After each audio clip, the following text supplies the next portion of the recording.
سبيل الله أمواتا بل أحياء عند ربهم يرزقون صدق الله العظيم صلى الله على سيدنا ومولانا محمد وعلى آله وأصحابه وسلم صلى الله على سيدنا ومولانا محمد وعلى آله وأصحابه وسلم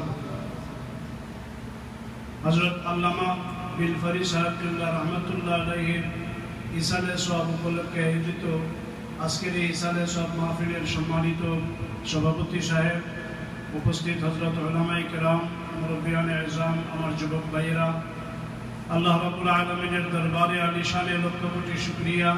আল্লাহ রাব্বুল আলামিন আমাদেরকে আল্লাহর এক মকবুল ওলির ইয়াদগারির মাহফিলে উপস্থিত হওয়ার তৌফিক দান করেছেন। আমরা সকলে কালিমাতুশ শুকর পাঠ করি আলহামদুলিল্লাহ। হযরত হাজিরিন, আমি লম্বা আলোচনা করতে যাব না। উলামায়ে কেরাম গুরুত্বপূর্ণ আলোচনা করছেন, আরো আলোচনা শুনবেন। আমি এতটুকুই বলতে চাই, আল্লাহর ওলি যারা, এরা দুনিয়া থেকে বিদায় নেয়, এরা পর্দার আড়াল যায়। দুনিয়া থেকে বিদায় নেওয়ার পরেও তারা জিন্দা। যেমন যদি জিন্দা আমরা বলি ওলি আল্লাহরা জিন্দা, অনেকে আমাদের এই কথার বিরুদ্ধাচরণ করে। আমি বলবো যারা জিন্দা বললে বিরুদ্ধাচরণ করেন, আমি বলবো সে নিজেও কিন্তু মরার পরে জিন্দা থাকবে। কারণ আমরা ছোট অবস্থায় বড় কিতাবের দলিল দরকার নাই, মক্তবের দলিলই যথেষ্ট।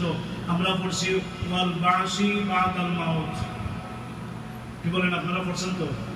এখন কিন্তু হয়তো এখনের যুগে এই কালিমা পড়া নিষেধ হয়ে গেছে। এই কালিমা এখন উঠে গেছে, আস্তে আস্তে আরো যাবে। ওয়াল বাসি বাদাল মাউত, এটা কিন্তু ইমানি কালিমা। ইমানে মুফাসসালের 7 ইমানের এক ইমান হইল মরার পরে জিন্দা। যেই ব্যক্তি বলে ওলি আল্লাহরা জিন্দা না, সে নিজেও জিন্দা, তার বাবাও জিন্দা। সুতরাং ওলি আল্লাহরা জিন্দা। কোরআন শরীফ দলিল চায়, কোরআন শরীফ দলিল আমি বলবো কোরআন শরীফের দলিল আছে। যদি দলিল চায় দলিল দেওয়া যায়, যদি বলা যায় কোরআন শরীফও আছে, আয়াতে কারিমা ফিরা শোনানো যায়, তখন কইব না ও বুঝার লাগে বলো, জিজ্ঞাসা করলাম, জিজ্ঞাসা করে বুঝার লাগে জিজ্ঞাসা করলাম। গত কয়েকদিন আগে জনৈক ভদ্রলোক ওলি আল্লাহ আবার কি, ওলি আল্লাহ আবার কি, কোরআন শরীফ এমন কিছু আসেনি। যখন কোরআন শরীফও বলা হইল, উলামায়ে কেরাম আয়াতে কারিমা পড়ছেন, যেমন কয়েকজন